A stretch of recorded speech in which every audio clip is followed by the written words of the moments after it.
Assalamualaikum warahmatullahi wabarakatuh. Sahabat beriman, Astaghfirullahaladzim. Inilah 3 golongan orang yang istighfarnya ditolak oleh Allah Subhanahu wa Ta'ala. Hati-hati agar tidak jadi salah satunya. Simak video ini hingga akhir, semoga ada hikmah yang bisa kita petik.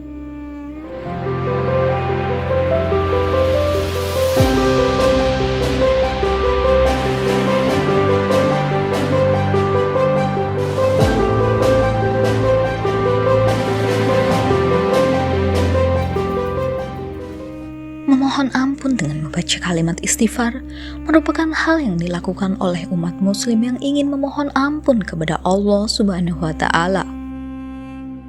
Manusia tidak pernah luput dari dosa. Ketika kita melakukan dosa, maka segeralah bertobat untuk memohon ampun dari Allah Subhanahu wa Ta'ala.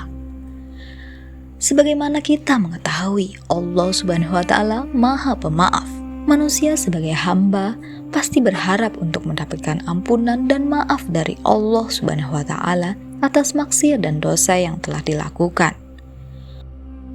Rasulullah Shallallahu alaihi wasallam bersabda, "Jika telah menjadi banyak dosa-dosa kalian, maka mohon ampunan kepada Allah Subhanahu wa Ta'ala dengan membaca istighfar."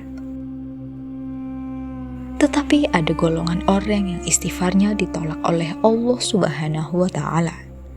Seperti apakah golongan orang yang ditolak ampunannya? Beberapa golongan orang disebutkan oleh ulama tidak akan diterima istighfarnya oleh Allah Subhanahu wa Ta'ala. Tentu saja ini mengejutkan, karena istighfar adalah kalimat ketika kita memohon ampun kepada Allah Subhanahu wa Ta'ala atas dosa dan maksiat kita. Golongan tersebut yaitu: yang pertama, laki-laki yang berselingkuh dan berzina. Laki-laki yang sudah mempunyai istri dan masih memiliki perempuan lain atau berselingkuh merupakan hal di luar moral dan merupakan perbuatan tercela. Hal ini bisa menjadi lebih parah ketika laki-laki tersebut memutuskan untuk berbuat zina.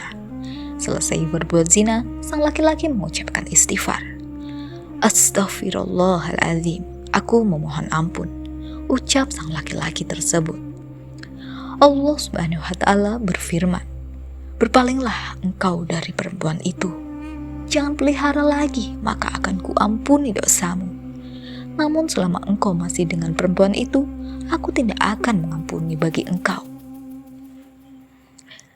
Jadi selama sang laki-laki tidak meninggalkan perempuan selingkuhannya dan tetap berzina, meskipun ia menyebutkan istighfar 1000 kali, maka akan ditolak Allah Subhanahu wa Ta'ala hingga ia meninggalkan perempuan lain tersebut. Minta ampun kepada Allah Subhanahu wa Ta'ala tetapi masih melakukan suatu kemaksiatan kepada Allah Subhanahu wa Ta'ala, maka akan sia-sia istighfarnya. Na'udzubillah. Golongan yang kedua, pemakan harta haram.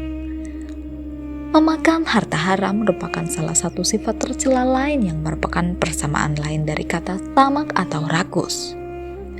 Mengapa istighfar pemakan harta haram ditolak Allah Subhanahu wa Ta'ala? Hal ini karena dalam setiap harta haram yang dimakan bisa saja telah menjadi makanan, rumah, yang mana harta haram tersebut pastinya didapat dengan cara yang tidak halal dan menyengsarakan banyak orang. Allah Subhanahu wa Ta'ala berfirman, "Kembalikanlah harta haram itu dan jauhilah harta haram itu, maka kuampuni dosamu. Dan bila mana kamu tidak mengembalikan, maka tidak akan kuampuni dosamu." Maka selama harta haram masih kita makan, kita termasuk golongan orang yang istighfarnya ditolak oleh Allah Subhanahu wa Ta'ala. Golongan yang ketiga, berpakaian tidak sesuai ketetapan Allah Subhanahu wa Ta'ala. Allah Subhanahu wa Ta'ala sudah menetapkan ketetapan berpakaian untuk umat Islam dengan menutup aurat, yang diperkuat melalui hadis-hadis Rasulullah Shallallahu alaihi wasallam. Selama seseorang masih berpakaian tidak sesuai ketetapan Allah Subhanahu wa Ta'ala, maka istighfarnya tidak akan diterima karena tubuhnya banyak melanggar hukum Allah Subhanahu wa Ta'ala.